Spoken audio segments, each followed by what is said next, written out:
सिंदूर रूप हरि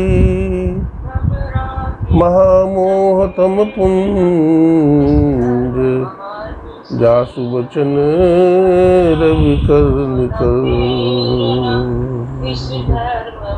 श्री गुरु चरण सरोज रज निज मन मुकुर सुधार। वरनौ रघुवर विमल जसु जो दायक फल चार। बुद्धिहीन तनु जान के सुमिरो पवन कुमार। बल बुद्धि विद्या देहो मोहे हरेउ कलेश विकार। राम नाम का लूट है लूट सको तो लूट। अंत काल पछताएगा जब प्राण जाएंगे छूट। दिन को हरि सुमिरन करो रैन हर बंद कराइए ना उसको कभी कभी। रैन जाग करो ध्यान भूख राखी भोजन करो। तज सोबन को बान। आठ पहर नहीं जग सके आधी रात सुजाग। उठ बैठो रटना रटो प्रभु से लागो हेतु। लागे जागे न पिछले पहर करे न गुरु मत जाप। मुख फाड़े सोबत रहे ताको लागे पाप। बोलिए प्रेम से श्री सद्गुरु महाराज की जय। श्री सद्गुरु महाराज की जय। श्री सद्गुरु महाराज की जय। अव्यक्त रूप में अनंत श्री विभूषित परमाराध्य ब्रह्मवीर गुरुदेव के त्रैलोक पावन पाद पद्मों में कोटि कोटि नमन। गुरुदेव के मस्तिष्क स्वरूप ब्रह्मलीन पूज्यपाद महर्षि संत सभी परमहंस जी महाराज, हृदय स्वरूप महर्षि साई स्वामी जी महाराज और संत मत के वर्तमान आचार्य महर्षि हरनंदन जी महाराज के चरणों में कोटि कोटि नमन। कोटि कोटि प्रणाम। आवाज नहीं आ रही है। जूम में जोड़वा दे क्या आपका? रोज जो जूम में जोड़ते तो और ठीक आता है। जोड़ दीजिए ना जूम में जोड़ दीजिए। आप जोड़िए ना जूम में। हम भी जोड़ेंगे आपको। आप अपना फोन जोड़िएगा ना। हाँ हमारा फोन उधर लगा हुआ है।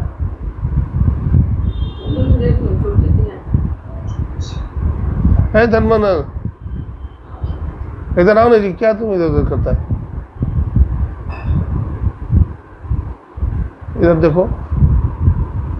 जो रोज जूम में आप जोड़ते हैं ना। आसार है तो संसार आसार है तो फिर सार क्या है? संसार आसार है तो फिर सार क्या है? कबीर साहब कहते हैं सार सार को गहीर हो अथोथा दे उड़ा।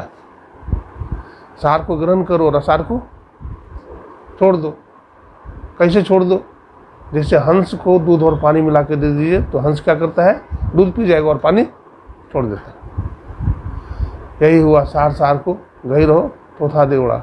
माता बहनें चालनी रखती है ना, तो चालनी से क्या करती है? चालती है अनाज को, गेहूँ को, चावल को। चालनी से क्या करती है? उसको ऐसे ऐसे हिलाती है। तो हिलाती है तो क्या होता है? सार वस्तु नीचे गिर जाता है और असार रह जाता है। सार अलग हो गया और असार अलग हो गया। चालनी और सूप की तरह ही व्यक्ति का जिंदगी होना चाहिए। हमारा जीवन सूप की तरह होना चाहिए, चालनी की तरह नहीं होना चाहिए। चालनी क्या करती है? असार को तो रख लेती है और सार को बाहर निकाल देती है, छोड़ देती है। हंस क्या करता है? पानी को पी जाता है, दूध को पी जाता है और पानी को छोड़ देता है। बात एक ही है। तो हम लोगों को चालनी नहीं बनना है, सूप बनना है। सारा भूसा क्या होता है? सूप से बाहर निकल जाता है और चावल सार रह जाता है। गुणग्राही बने। हाँ जी, बहुत लफड़ाबाजी है उसमें, ये आता है वो आता है, वो छोटा है। हम लोग कहते हैं अजय जीवन तो बहुत बड़ा है, टाइम नहीं कटता है, ऐसा बोलते हैं, लेकिन ऐसी बात नहीं है। जीवन बहुत छोटा है और इस छोटा सा जीवन में काम बहुत करना है। ये सत्संग और ध्यान का जो काम है छोटा नहीं है। कबीर साहब ने कहा, लंबा मार्ग दूर घर, विकट पंथ बहुमार, कहो संतोष क्यों पाइए, दुर्लभ हरि दीदार। लंबा मार्ग है। मार्ग क्या है? लंबा है और घर दूर है। घर दूर कैसे है? हमारा मन संसार में बिखरा हुआ है। मन संसार में बिखरा हुआ है और समेट में नहीं आता। तो समेट में लाने के लिए क्या करना पड़ेगा?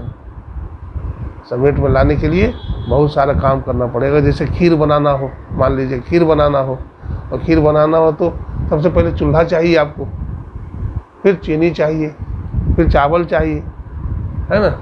उसके बाद उसको गर्म करेंगे, गर्म करने के बाद फिर उबलेगा, उबलने के बाद फिर खीर तैयार हो जाएगा। ठीक उसी प्रकार से ये ध्यान जो हमारा बने तो इसमें क्या करना है? जिम दूध के मथन से निकसत है गृह जतन से, कहीं ध्यान के लगन से परब्रह्म ले निहारा। दूध को जमाना पड़ता है। दूध को जमाना है तो क्या करेंगे? पहले दूध को औटते हैं, गर्म करते हैं। गर्म करने के बाद फिर क्या करते हैं? गर्म करने के बाद फिर क्या करते हैं? उसमें जोरन डालते हैं। जोरन डालने के बाद दही बन जाता है। दही बन जाने के बाद बिलोते हैं। बिलोने के बाद फिर माखन निकलता है, उसको डाल देते हैं, तो फिर वो घृत के रूप में बदल जाता है। तो कितना मेहनत करना पड़ेगा। ठीक उसी प्रकार से हमें सबसे पहले क्या करना पड़ेगा? एक आसन से अधिक देर तक बैठना पड़ेगा। बहुत लफड़ाबाजी है, बहुत दिमाग खराब करता है।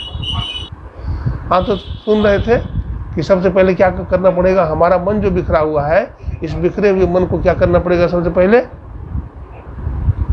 जमाना पड़ेगा, आसन पर बैठना पड़ेगा। ये दूध को जमाना हुआ, ये बर्तन में दूध को रखना हुआ।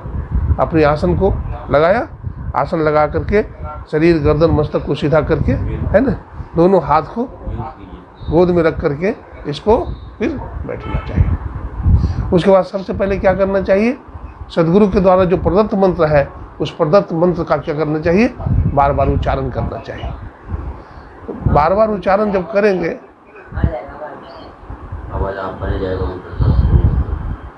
तो बार बार जो उच्चारण करेंगे तो उच्चारण करने से मंत्र की आवृत्ति बार बार होगी, और मंत्र की आवृत्ति बार बार होने से क्या होगा? हमारे अंदर एक शक्ति संचार होगा। हमारा मन जो नीचे बैठा हुआ है, ये मन ऊर्ध्वगमन करेगा, ऊपर उठेगा। तो हम जो मंत्र जपते हैं तो सामने देखते रहते हैं, अंधकार में देखते रहते हैं, तो अंधकार मंडल में चलना हमारा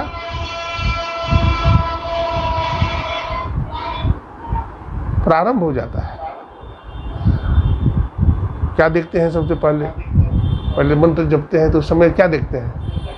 अंधकार देखते हैं। फिर आह्वान करते हैं, अपने सदगुरु को बुलाते हैं, तो सदगुरु प्रकट होते हैं। तो सदगुरु जब प्रकट होते हैं, गुरु नानक साहब इसको कहते हैं, गुरु की मूरत मन में ही ध्यान, गुरु के शब्द मंत्र मनमान, गुरु के चरण हृदय ले धारो, गुरु पार ब्रह्म सदा नमस्कारो। और शिवनारायण स्वामी कहते हैं, निहारो यारो गुरु मूर्ति की ओर, गुरु मूर्ति सूरत बिच निरखो, तब रोहत इंजोर, और निहारो यारो गुरु मूर्ति की ओर। तो गुरु मूर्ति की तरफ हम देखते हैं टकटकी लगा करके, तो देखते देखते देखते देखते गुरु का जो रूप है, जो इधर उधर चलायमान है, वो चलायमान मन हमारा स्थिर हो जाता है ना, गुरु के रूप में। भगवान कृष्ण भी कहते हैं, सबसे पहले हमारे सर्वांग शरीर का ध्यान करो। फिर कहते हैं इसके बाद फिर हमारे मुखारबिंद का ध्यान करो। गोस्वामी तुलसीदास जी कहते हैं, श्री गुरु पद नख मणिगण ज्योति, सुमिरत दिव्य दृष्टि ही होती। क्या करना पड़ेगा? गुरु महाराज के चरण नख का ध्यान करिए। तो चरण नख का ध्यान कैसे करेंगे? चरण नख का ध्यान क्या है? चरण नख का ध्यान का मतलब गुरु के मुखारविंद का ध्यान करिए। तो वहाँ पर ध्यान करने से होगा क्या? अंधकार मंडल में फिर भगवान कृष्ण कहते हैं दृष्टि को स्थापित करिए, इसी को नासाग्र ध्यान भगवान ने कहा। तो वहाँ जब देखेंगे हम, तो देखते देखते देखते देखते अंधकार मंडल में क्या होगा? दृष्टि की चेतन धार जहाँ सिमटेगी तो वहीं पर बिंदु का उदय होगा। और वहाँ जब बिंदु का उदय होगा तो उसी में हम देखते रहेंगे, देखते रहेंगे, देखते देखते देखते देखते क्या होगा? हमारी सूरत जो है उसमें समा जाएगी। किसमें? बिंदु में। तो बिंदु में सूरत जब समा जाएगी तो वो हमें खींचेगा। बिंदु खींचता है सूरत को, और खींचते खींचते खींचते खींचते बिल्कुल पदावली में कहा गया ना, गुरु मम सूरत को गगन पे चढ़ाना, और दया करके सद्गुण की धारा गहाना। गुरु की कृपा से सूरत जो है गगनगामिनी हो जाती है ना। और साधक की समाधि लगती है, फिर शरीर का होश नहीं रहता है, साधक बेहोश होने लगता है, शरीर की सुधि नहीं रहती है ना। कबीर साहब इसी को कहते हैं, नींद भूख न लागे, नींद न आवे, दिन रात में विरह सतावे। न भूख लगती है, न प्यास लगती है, न किसी से बोलने बात करने की इच्छा होती है, और दिन रात विरह, वैराग्य रहता है दिन रात। जैसे किसी आदमी का शरीर छूटने वाला हो तो कितना दुख में रहता है। डॉक्टर बोल दे भाई 24 घंटे का मेहमान हो, तो उसको कैसा लगेगा? बड़ा परेशान रहता है कि परमात्मा कैसे मिल जाए, परमात्मा कैसे मिल जाए। दिन रात उसको विरह रहता है, और ऐसे विरह में ही काम बन जाता है। ऐसे विरह में, ऐसा वैराग्य में ही काम बनता है साधक का। तो इस तरह होता है, धीरे धीरे होगा।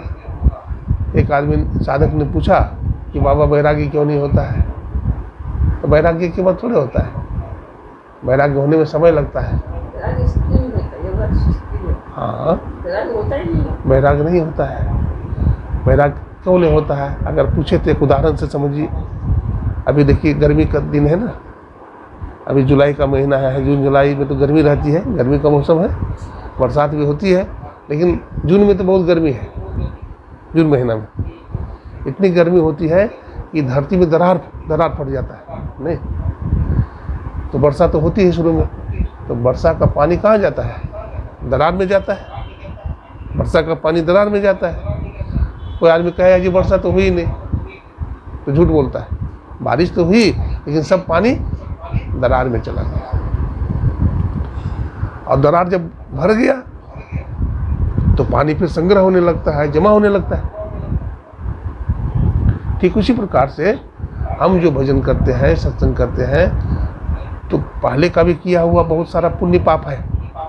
तो पाप को जलाने में बहुत सारा भजन खर्चा हो गया, सूख गया, समझ गए?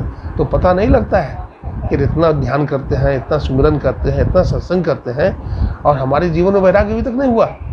नहीं, जन्म जन्म मुनि जतन कराही, अंत राम मुख आवत नहीं। साधक बहुत दिन तक प्रयास करता है, तपस्या। ध्रुव जी महाराज, प्रहलाद जी महाराज को देखिए, भक्तिवती मीराबाई को देखिए, बाबा सूरदास जी के जीवन में देखिए, सबने भजन किया, लेकिन प्रारंभिक अवस्था में भजन दिखाई नहीं पड़ता है। करत करत अभ्यास के, कबीर साहब ने कहा, करत करत अभ्यास के जड़मति हो तो सुजान, और असरी आवत जाते शिल्पे पड़त निशान। तो अभ्यास करते करते करते करते, जैसे बूंद बूंद पानी जमा होने से एक दिन क्या भंडार जमा हो जाता है, ठीक उसी प्रकार से बूंद बूंद पानी घटने से पानी समाप्त हो जाता है। एक एक शब्द सीखने से व्यक्ति विद्वान बन जाता है। ठीक उसी प्रकार से धीरे धीरे साधना करते करते व्यक्ति संत बन जाता है। तो इसके लिए प्रयास करना चाहिए, अभ्यास करना चाहिए। हमारे गुरु महाराज ने कहा, ध्यानाभ्यास करो सद सद ही, चातक दृष्टि बनाई हो, लखत लखत छवि बिंदु प्रभु की, अज्योति मंडल न सदाई। बैराग कैसे हो गए? एक सेठ जी थे, बहुत बड़े सेठ, इतनी धन संपत्ति अंबार है, दिन रात परिवार माया में फंसे रहते थे। एक बार सेठ जी अपने सोने की दुकान में बैठे हुए थे, तो एक नारद बाबा आ गए। तो नारद बाबा गए, राम राम सेठ जी, राम राम, राम राम सेठ जी, राम राम। तो कहे कौन हो तुम? तो हम नारद हैं। तो कहाँ आए हो? तो बस आप जैसे सेठ को बैठा हुआ देखा तो आ गया। तो कहा जाओ, हमें किसी की जरूरत नहीं है। तो नारद बाबा से वो डांटते हुए कहा कि जाओ, दिन रात यही सब काम करते हो। तो हाथ पकड़ के नारद बाबा को चला दिया। कितना नारद बाबा उसको समझाए कि देखो बेटा, सत्संग करना चाहिए, सत्संग करो, है ना। नहीं माना एक ने, प्रभु का नाम जपना चाहिए, वो नहीं माना। बोला प्रभु का नाम जपने से क्या होता है, ये सत्संग करने से क्या होगा? अपना काम धंधा छोड़ दें, अपना दुकानदारी छोड़ दें। बेचारे नारद बाबा चले गए। लेकिन देखिए, भगवान सब देखता है। भगवान ने कहा कि अच्छा ठीक है, तुमको अहंकार हो गया है, तुम्हारी अहंकार को हम समाप्त करते हैं। नारद बाबा चले गए। इधर क्या होता है, सेठ जी का बेटा रात में सोया हुआ है, उसको स्वप्न होता है उसका बाप जो है तगादा में गया है, और बेटा को स्वप्न हुआ कि देखो बेटा, आजकल बहुत रुपया घूमता है, हमारा बेस बना करके भी आ सकता है तुम्हारे घर में घुसने नहीं देना, अगर घुसने का प्रयास करे तो डंडा से खूब पीटना और घर से बाहर निकाल देना।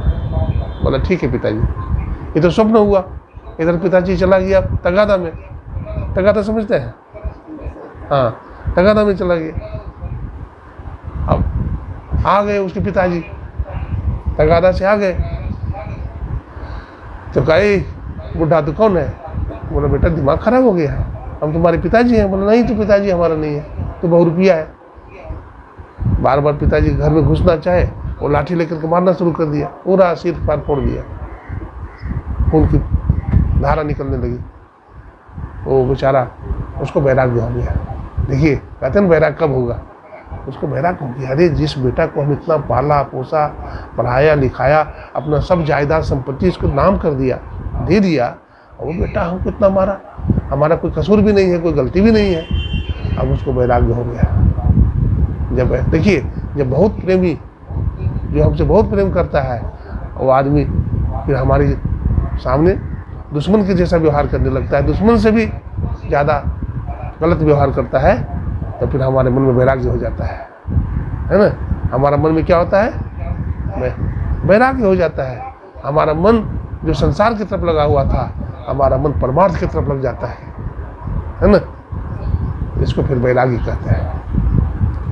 तो वो जो सेठ था चला गया कहाँ? गंगा जी, अब डूब के मर जाऊंगा, अब शरीर रखकर क्या करेंगे? तो जब डूबने लगा तो वहाँ पर फिर नारद बाबा प्रकट हो गए। नारद बाबा प्रकट हो गए, और नारद बाबा प्रकट हो गए तो राम राम सेठ जी, राम राम।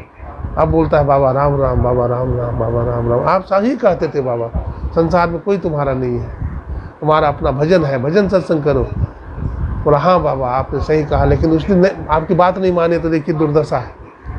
बाबा हम मर जाएंगे, अब हम बच के क्या करेंगे, अब हम घर नहीं लौटेंगे, अब गंगा में डूब कर मर जाएंगे। तो नारद बाबा को दया आ गई। नारद बाबा ने कहा देखो तुम डूबो नहीं, तुमको तो पहले में बहुत समझाया कि सत्संग करो, भजन करो, भगवान ने तुमको बहुत संपत्ति दिया है, तुम्हारा जीवन बहुत सुखमय होगा, लेकिन तुम केवल धन दौलत से ही सुखी होना चाहते हो। ऐसा नहीं होता है। धन दौलत से आदमी सुखी हो जाए तो सभी को सुखी हो जाना चाहिए, धन दौलत वाला को। ऐसा तो नहीं होता।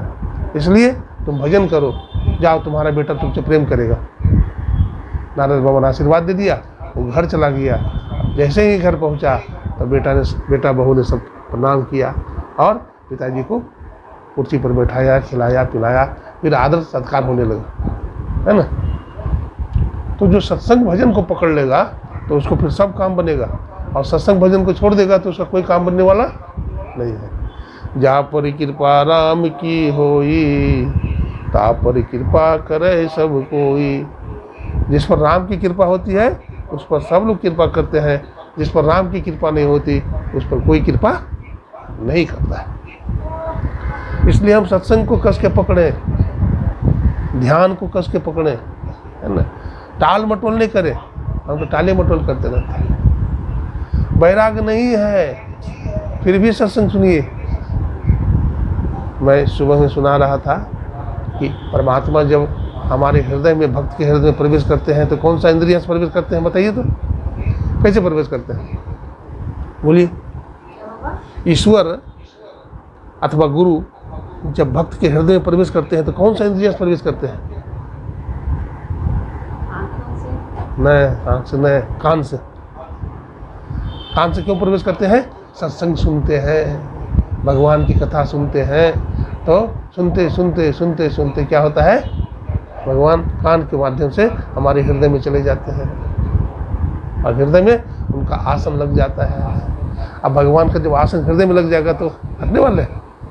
भगवान श्री कृष्ण कहते हैं, जब पूतना थी ना, पूतना, भगवान श्री कृष्ण को उनके माता यशोदा ने पालना पर झुला दिया था। अब पूतना बन ठन के गई और वहाँ पर जहाँ पर जन्म दिवस मनाया जा रहा था भगवान के, सारे ग्वाल वाले गोपियाँ घेरे हुए भगवान का दर्शन कर रहे हैं। तो पूतना जाती है, जो पालना पर झूल रहे हैं ना भगवान श्री कृष्ण, तो ये जाती है, मारने का मन है मन में तो राक्षसनी है, लेकिन पूरा सुघड़ रूप बनाई हुई है एकदम। जा करके पूछती है, बहन जी, माता यशोदा से, बहन हमको नहीं पहचानती हो? अरे मैं तुम्हारे सास जो है ना, सास, उसकी सहेली हूँ। तो ये सोचती है कि लगता हो सकता है हमारी सास की सहेली होगी, हम नहीं पहचानते होंगे। तू तो नहीं हो आई हो ना, हमें नहीं पहचानती है। तो तुम्हारा लाला कहाँ है? बाबा आशीर्वाद देती। तो लाला पल्ला में है। इतना बताना था, जैसे चील होता है ना, चील बाज चूहा को देख करके झपट्टा मारता है, एकदम वहाँ पहुँच जाती है। तो श्री कृष्ण पल्ला में झूल रहे हैं, एकदम ऐसे खेल रहे हैं, और जैसे ही दृष्टि पड़ती है कि हमारी मौसी आ गई, हमारी मौसी आ गई, वैसे क्या करती है, वो झपट पड़ती है चूहा पर और झट से गोद में। तो भगवान कृष्ण जो आंख खोले हुए थे ना, आंख बंद कर लिए।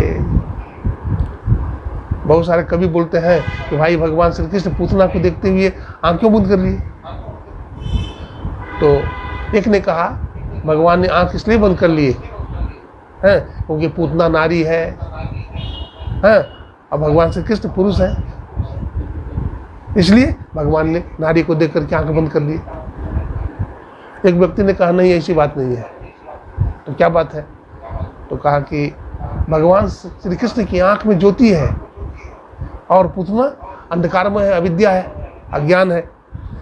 तो सूरज के उदय होने पर जैसे अंधकार भाग जाता है, अब भगवान का अवतार हुआ असुरों का, निशाचरों का संहार करने के लिए, तो संहार होगा नहीं, हो नहीं पाएगा। अब वो तो हो नहीं पाएगा तो कल्याण होगा नहीं। अब भगवान को कल्याण करना है, इसलिए भगवान ने आंख बंद कर दिया। अगर भगवान आंखें खोले रहते तो उसको ज्ञान हो जाता पूतना को, इसलिए भगवान ने आंख बंद कर दिया। भगवान कृष्ण ने आंख बंद कर दिया। आंख बंद करके क्या करते हैं भगवान कृष्ण? हे प्रभु, इतना हलाहल भी हम नहीं पान कर सकते, हमको आदत नहीं है। हम तो माखन मिश्री खाने के लिए आए थे और छट्टी का दूध पिलाने के लिए आ गई पूतना। बोलते ना, छठी का दूध याद करा दूंगा, नहीं बोलता है। तो हम माखन मिश्री खाने आए और ये विष पिलाने आ गई हमारी मौसी। तो भगवान श्री कृष्ण याद करते हैं महादेव को, भगवान शंकर को, क्योंकि भगवान शंकर को विष पीने की आदत है। जब वो समुद्र का मंथन हुआ था तो भगवान ने विष पान किया था। तो हे प्रभु, आप विष पान कर जाइए। तो इसलिए भगवान कृष्ण आंख बंद करके भगवान शंकर का ध्यान कर रहे थे। अब भगवान शंकर आए, अब विष पी गए। अब पूतना तो चूहा की तरह भगवान को गोद में उठा ली और एकदम स्तनपान कराने लगी। भगवान आंख बंद किए हुए हैं, भगवान शंकर का ध्यान कर रहे हैं कृष्ण। अब वो पहले तो विष पिए, फिर दूध पिए, दूध पीने के बाद प्राण हरण करने लगे। जब प्राण हरण करने लगे तो दर्द होने लगा। अब वो जो है छटपटाने लगे, मुंचताम मुंचताम, छोड़ दो छोड़ दो छोड़ दो। तो भगवान कृष्ण कहते मौसी, जैसे तूने हमको नहीं छोड़ा उसी तरह हम भी तुमको नहीं, अब तो नहीं छोड़ेंगे, क्योंकि तुम पकड़ती हो तो नहीं छोड़ती हो किसी को, तो हम भी टेढ़ा टांग वाला है, हम किसी को पकड़ लेते हैं तो फिर छोड़ते नहीं हैं। वही भगवान ने प्राण का हरण कर लिया। जानते हैं कहाँ गिरी? वेद व्यास जी लिखते हैं वृंदावन में। और जहाँ पर पूतना गिरी, इतना विशाल शरीर है कि 6 कोस में जो गाछ वृक्ष, हाँ 6 कोस में सब टूट टाट के गिर गया। पूतना नीचे, अब भगवान श्री कृष्ण छाती पर है। ग्वाल वाला ने धड़ाम से आवाज हुआ, ग्वाल वाले दौड़े, देखा तो कन्हैया जो है छाती पर है, अब पूतना नीचे में है, पूतना मरी पड़ी है। दौड़ा दौड़ा गया नंद बाबा माता जसोदा, अरे मैया अरे मैया, तुम्हारा लाला देखना जंगल में पड़ा है और एक बहुत बड़ा राक्षसी है, मरी पड़ी है। आए तो देखते हैं कि राम राम राम राम राम। तो कहा अरे एक बात बताना, नंद बाबा पूछते हैं ये पूतना मरी कैसे पड़ी है? मरी पड़ी है मालूम नहीं है? ये पूतना दूध पिलाने के लिए जो आई थी, अरे अरे अरे वही पूतना। बोला हाँ वो राक्षसी थी, वो प्रकट हो गई और श्री कृष्ण को लिए हुए गिर पड़ी नीचे और पूतना मर गई। अब पूतना तो राक्षसी है, मांस खाती है, खून पीती है, तो उसके शरीर से बदबू निकलना चाहिए। जब जलाया गया ना, जब जलाया गया तो उसके शरीर से सुगंधी निकली। बोला ये सुगंधी कैसे निकली भाई? बोला देखिए भगवान श्री कृष्ण के शरीर में सुगंध है ना। उतना जो अपने स्तनपान कराई भगवान को, तो दुर्गंध जो है सुगंध के रूप में बदल गया। पूरा वृंदावन जो है सुगंधित हो गया। अच्छा, बोलो बाकी बिहारी लाल की, हाँ ऐसा हुआ। विशाल बुद्धि भगवदा, भगवान की बुद्धि क्या है? बड़ी विशाल है। गोपाल बालम भुवन कपालम, संसार माया मति मोह जालम, यशो विशालम शिशुपाल कालम, बालम मुकुंदम मनसा स्मरामि, बालम मुकुंदम शिरसा नमामि। जब वसुदेव जी महाराज और माता देवकी को जेल में बंद कर दिया था कंस, इसको बंद कर दीजिए तो ज़्यादा अच्छा रहेगा, थोड़ा कष्ट सही है। रुद्र मरुतः स्तन्वन्त्यं सामगा ध्यानावस्थित तद्गतेन मनसा पश्यन्ति यं योगिनो यस्यान्तं न विदुः सुरासुरगणा देवाय तस्मै नमः।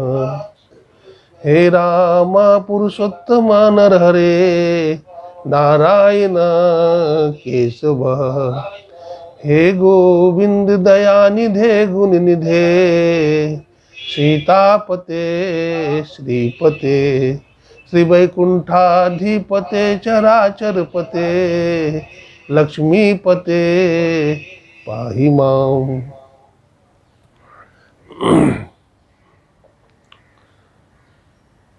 भगवान दयालु है, कृपालु। कैसे दयालु है भगवान? विष पिलाने आने वाली पूतना को भगवान को मार डालना चाहिए, लेकिन सदगति दिया। जैसे क्यों सदगति दिया भगवान ने?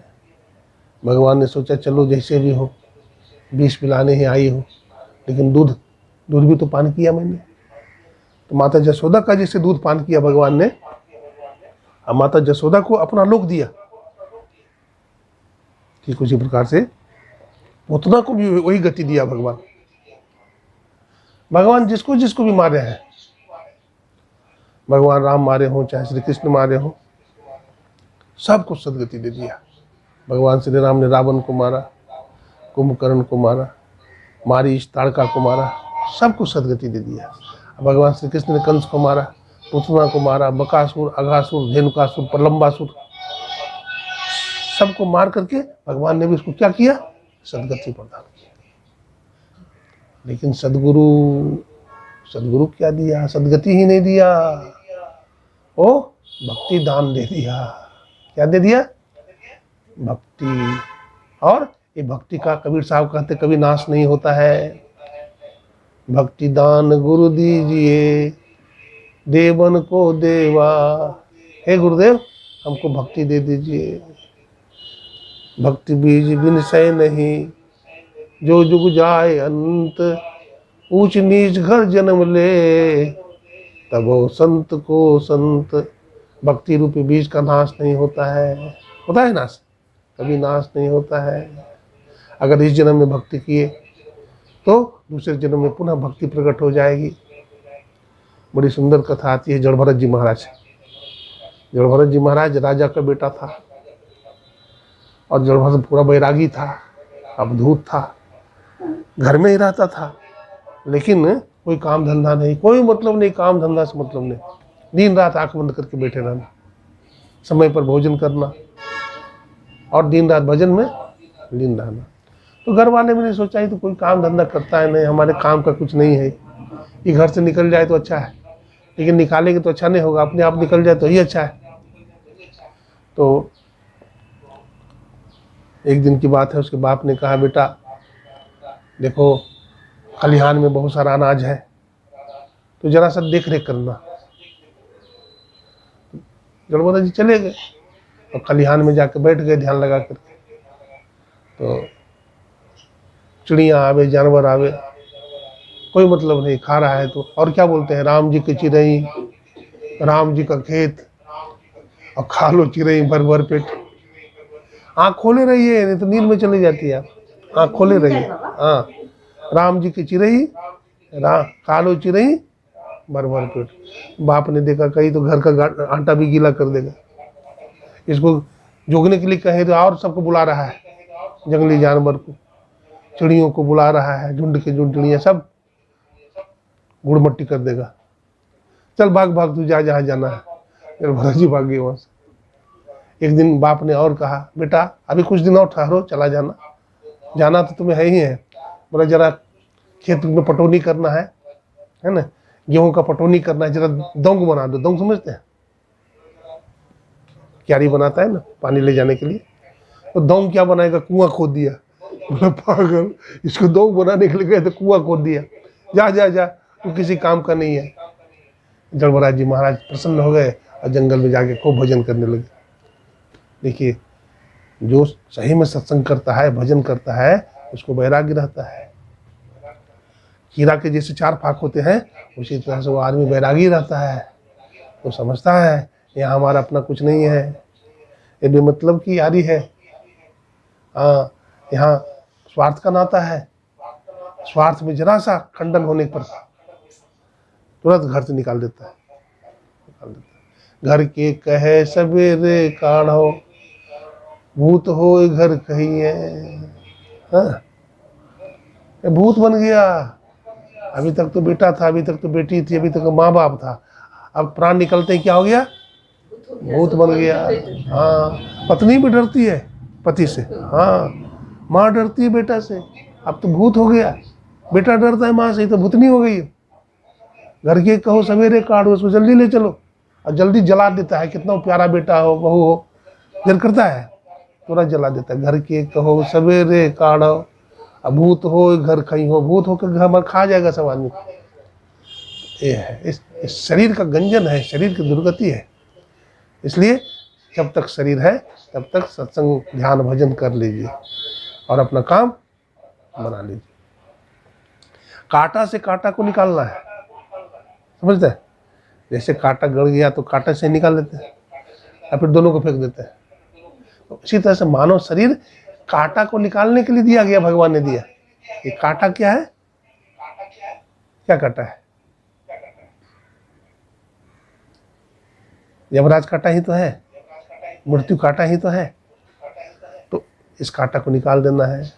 अमृत को प्राप्त कर लेते हैं संत, अमृत को पी पी करके। अमृत को पिएंगे तो विष रहेगा शरीर में, सब विष समाप्त हो जाएगा। अमृत को पान करिए, ध्यान भजन कीजिए, सब विष बाहर निकल जाएगा। जितना टॉक्सिन शरीर में है सारा टॉक्सिन बाहर निकल जाएगा। हाँ,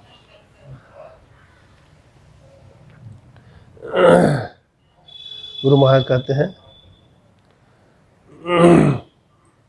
पदावली दो है, पदावली ने है, पदावली या पर चल कर प्रभु मिलते, अद्भुत अंतर की डगरिया, या पर चल कर प्रभु मिलते।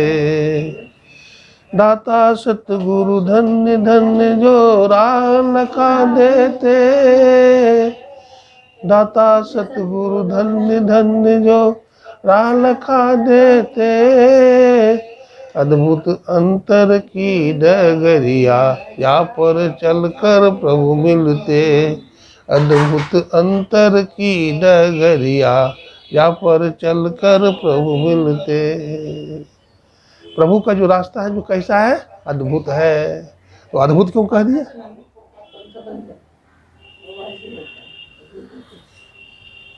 अद्भुत है। देखिए आप लोग बैठते हैं ना, तो एसी के पास बैठिए, ये पंखा चलेगा, गड़गड़ की आवाज़ होगी, सुन नहीं पाइएगा। इसलिए धीरे से एसी चलाइए और आराम से शांति से बैठ करके सुनिए।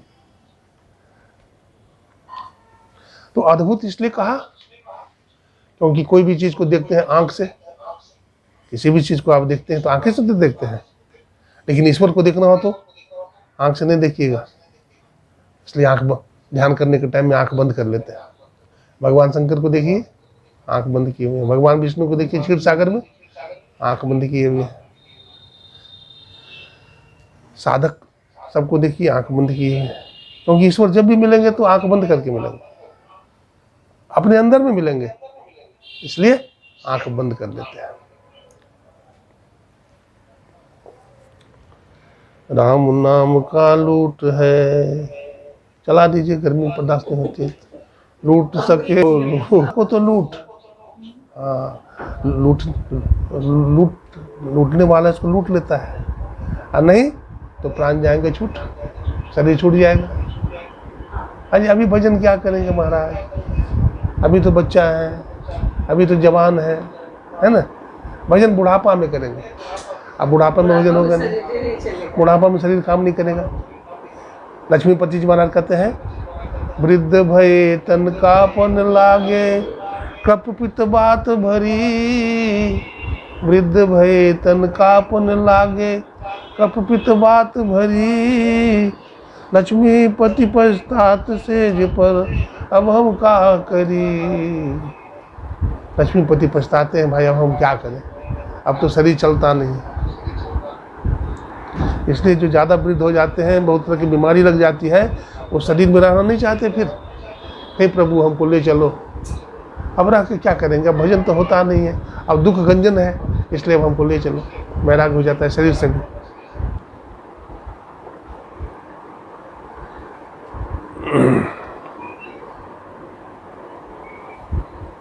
करिए सतगुरु चरण टहल नित करिए, नर्तन के फल ये ही है, युग युग जग में सोबत बीते, सतगुरु दिहल जगाए है, युग युग जग में सोबत बीते।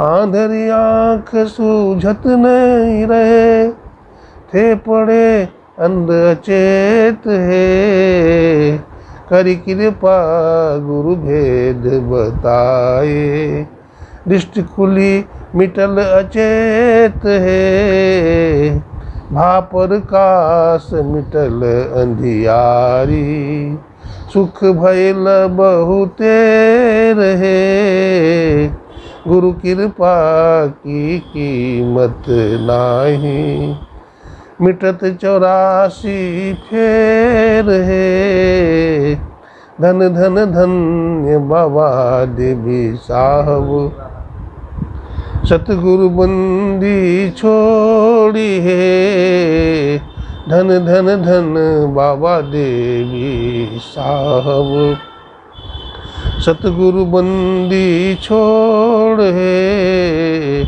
तुम सम भेद नाही दयालु, मैं ही कहत कर जोर है, तुम सम भेद नाही दयालु, मैं ही कहत कर जोर है, सतगुरु चरण टहल नित करिए, नरतन के फल यही है।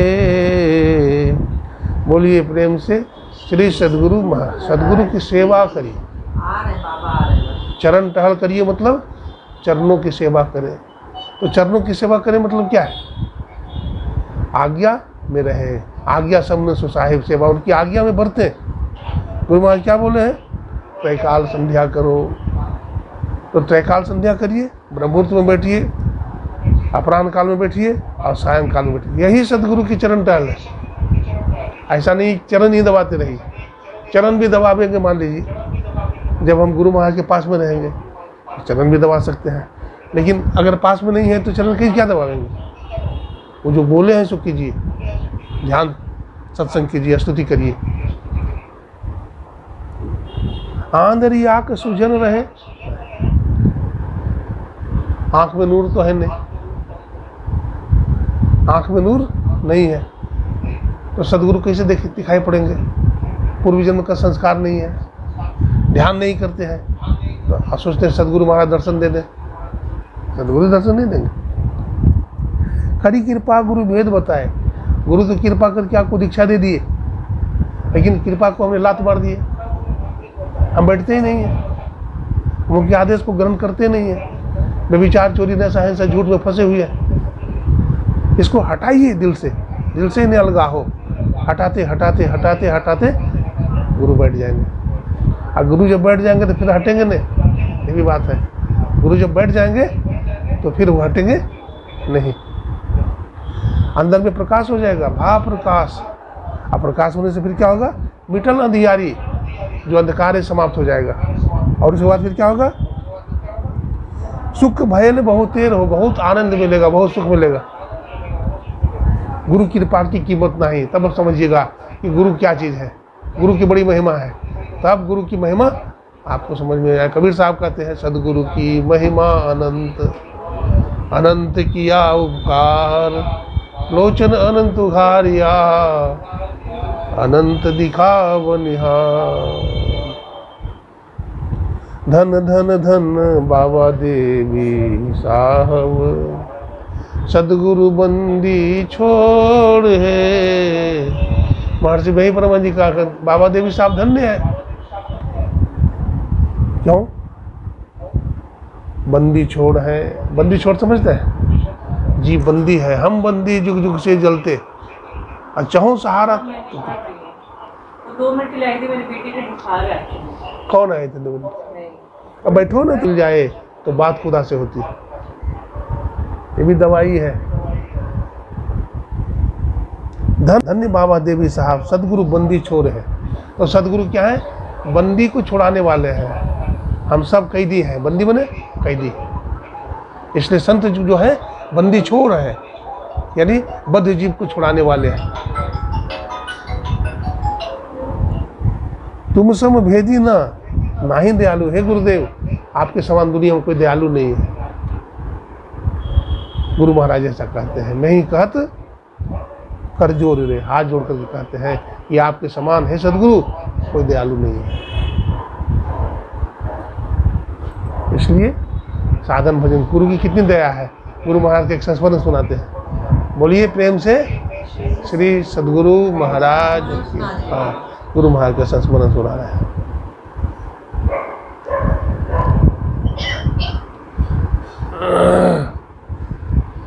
एक बार की बात है,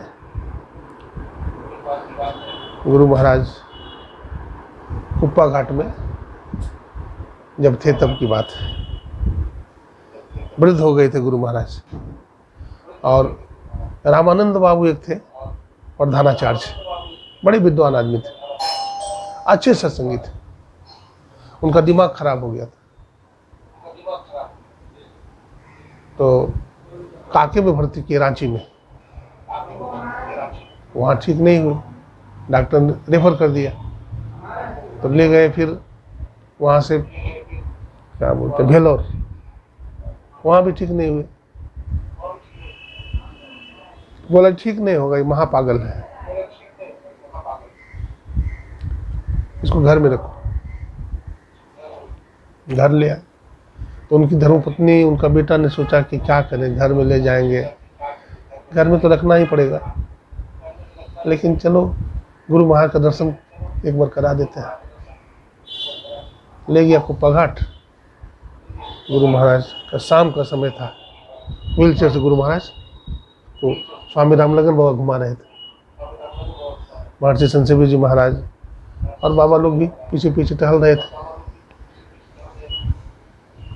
इतने में रामानंद बाबू जोरों से हल्ला करने लगे और अपना बेटा को लाठी लेकर के मारने के लिए दौड़े। उसका दोनों तीनों बेटा भागा जा रहा है, लाठी लेकर दौड़े जा रहे हैं। बहुत जोर से हल्ला किया और 2-4 आदमी मिलकर के पकड़ा। गुरु महाराज बहुत जो हल्ला हुआ इनमें, गुरु महाराज पूछते हैं अरे क्या हुआ, कौन हल्ला करता है? तो हुजूर रामानंद बाबू के दिमाग खराब हो गल छे सरकार, पागल हो गल छे, और सरकार अपना बेटा को लाठी से मार रहा छे। अच्छा, गुरु महाराज कहता अच्छा, इतना ही अच्छा बोलते हैं गुरु महाराज कि रामानंद बाबू गुरु महाराज की तरफ आते हैं, आकर के चरण में प्रणाम करते हैं। तो गुरु महाराज अपना चरण रखे हुए है ना व्हील चेयर पर, ऐसे सीढ़ी पर, वो क्या करता है अपना सिर को गुरु महाराज के चरण पर पटकना चाहता है। तो गुरु महाराज दोनों पर उठा लेते हैं और उसके माथा पर रख देते हैं। तो गुरु महाराज पूछते हैं रामानंद बाबू ठीक है, आप कैसे हैं? तो रामानंद बाबू कहते हैं सब संतन की बड़ी बलिहारी, उनकी स्तुति के विधि की जय, मोरी मती अति नीचना। रामानंद बाबू का पागलपना ऐसे ठीक हुआ कि फिर दोबारा पागल नहीं हुए, सदा के लिए ठीक हो गए। तो जो बात दवा से बन न सके वो बात दुआ से होती है। जब कामिल सदगुरु मिल जाए तो बात खुदा से होती है, दवा काम नहीं करेगा। सदगुरु की कृपा हो जाए तो दवा क्या काम करेगी? ये बात सब नहीं समझते हैं, ये बात भेदी समझते हैं जो ध्यान भजन करते हैं, सत्संग करते हैं। होटल में खा लिया, हाथ पूछ लिया, हाथ पूछ करके फुल पेट में रख लिया, कोई शुद्धि है? समझ में आएगी? नहीं आएगी बात। जरा संयम करिए, दृढ़ करो दृढ़ करो दृढ़ करो हो जोगी, सुरतिया का डोरिया दृढ़ करो, गगन मंडल में आसन करो हो जोगी, त्रिकुटी में जोगिया धरा हो ध्यान माँ त्रिकुटी में। जरा ध्यान भजन करके देखिए क्या कृपा होती है। देखिए आज्ञाकारी बेटा जो होता है ना बाप का, माँ का, तो माँ बाप उसको बहुत चाहता है। और आज्ञा में नहीं हो, माँ कुछ कहे बाप कुछ कहे, अब बेटा बेटी कुछ कर रहा है तो माँ बाप को भी खुशी नहीं होती। सदगुरु भी जो होते हैं, जो माँ बाप के आज्ञा में है, गुरु की आज्ञा में चलता है, तो उसको बहुत चाहता है भीतर से, हम इसको क्या दे दें। अब देखिए माँ बाप संसारी है, वो तो अपनी हस्ती से देगा, और सदगुरु अपनी हस्ती से देगा नहीं। और सदगुरु की कितनी हस्ती है बताइए, जमराज भी थर थर कांपता है। और तो और राजा परीक्षित को जब काल था ना, मार रहा था गाय को लाठी से, बोला तू कौन है, हमारे सामने तुम्हारी इतनी हिम्मत है? मैं राजा हूँ यहाँ का, परीक्षित हूँ, मेरा नाम है, गौ की हम पूजा करते तो मार रहा है, खबरदार जो मारा। धनुष मान उठा लिया तो थर थर कांपने लगा। अब देखिए एक राजा के डर से भी, जो धर्मात्मा राजा है परीक्षित, उसके डर से काल थर थर कांप रहा है। और सदगुरु का क्या कहना है, नौकर चाकर ऐसे घूमता है कितना। सदगुरु में बहुत बल है। बाबा गोरखनाथ जी कहते सदगुरु मिले तो उबरे बाबू, नहीं तो परलय हुआ। सदगुरु मिल जाएंगे तो उबर जाओगे, और नहीं तो कहते हैं परलय हुआ। ये कनफुक्का गुरु नहीं करेगा काम। हाँ, बहुत सारा कनफुक्का गुरु फिरता है, हाथ तो उठाता है लेकिन हाथ में कोई दम ही नहीं। आशीर्वाद देने के लिए दोनों हाथ उठाता है लेकिन हाथ में दम ही नहीं है, आशीर्वाद ही नहीं लगता है उसका। उसका बांध चला किसका? महाभारत में जो योद्धा था, याद रखिए, क्या नाम था? कर्ण। कर्ण का धनुष विद्या काम आया, धस गया, धरती माता निकल गई। अब कितना पारंगत था, उसके पास अमोघ बाण थे अर्जुन को मारने का, लेकिन भगवान की कृपा से बाण किस पर चला दिया? घटोत्कच को। वो अमोघ बाण जो अर्जुन को मारना था, भगवान की कृपा से ऐसा समय आया, ऐसी परिस्थिति बन गई, वो बाण का संधान कर दिया घटोत्कच को। अब उसके पास अमोघ बाण ही नहीं बचा, बच गया। इसलिए ध्यान करिए। एक आसन से साधक को ज़्यादा देर बैठना चाहिए, आसन नहीं हिले इसका ख्याल रखना चाहिए। गुरु मंत्र हमेशा जपते रहिए, गुरु के सामने गर्दन झुका के बैठे रहिए, गुरु के सामने अकड़िए नहीं, गर्दन झुका के बैठे रहिए। गुरु क्या दे देंगे आपको पता है? पदावली में गुरु वहाँ लिखे हैं, गुरु खोले तिल द्वार, ये वज्र कपाट को तिल द्वार कहते हैं। गुरु खोले तिल द्वार, वो ब्रह्मांड में पैसार, रखिए ज्योति अपार, भजो साध गुरु। गुरु ज्ञान सूर्य रूप, उनकी ज्योति अनूप, उनके नाशे तमकूप, भजो साध गुरु। इसलिए भजन में मन को लगाना चाहिए। भजन में मन लग गया तो सब काम बन गया। और सब काम किया दुनिया में, है ना, लेकिन भजन नहीं किया तो सब बेकार हो जाता है। और परमात्मा ईश्वर तो जब भी मिलेंगे तो अंदर में ही मिलेंगे आपको, कहीं बाहर में तो मिलेंगे। निज तन में खोज सज्जन, बाहर ना खोजना। निज तन में खोज सज्जन, बाहर ना खोजना। अपने ही घट में हरि है, अपने में खोजना। निज तन में खोज सज्जन, बाहर ना खोजना। अपने ही घट में हरि है, अपने में खोजना।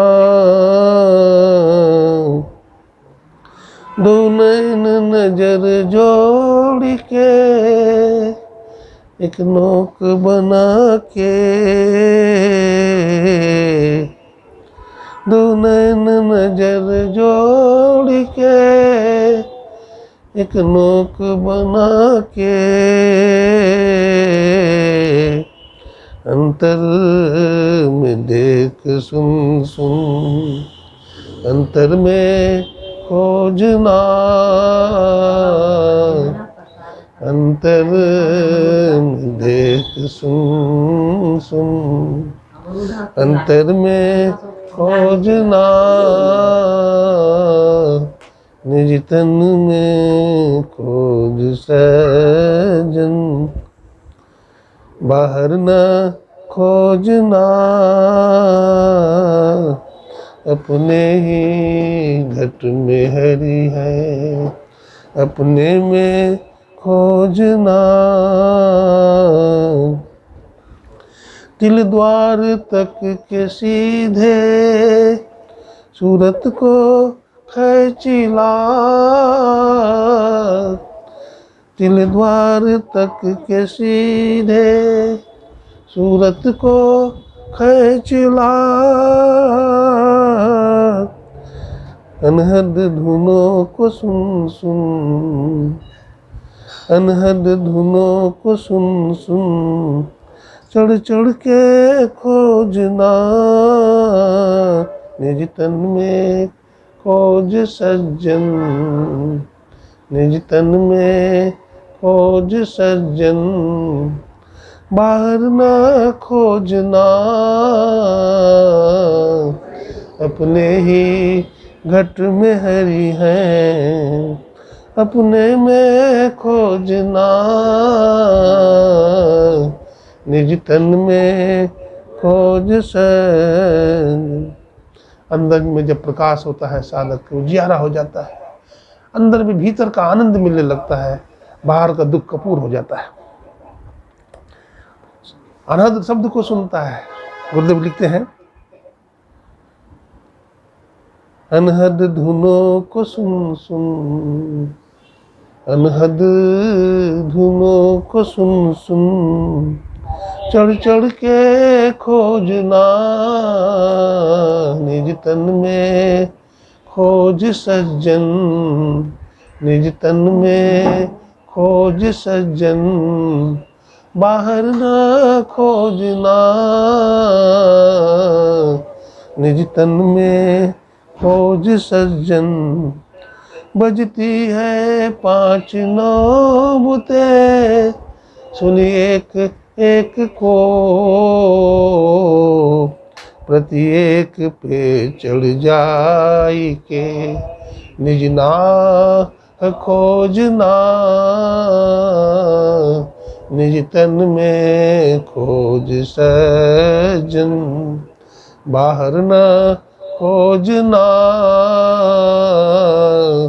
अपने ही घट में हरि है, अपने में खोजना। पंचम बजे धुर घर से, जहाँ आप विराजे, गुरु की कृपा से में ही तह पहुँची खोजना, गुरु की कृपा से में ही तह पहुँची खोजना,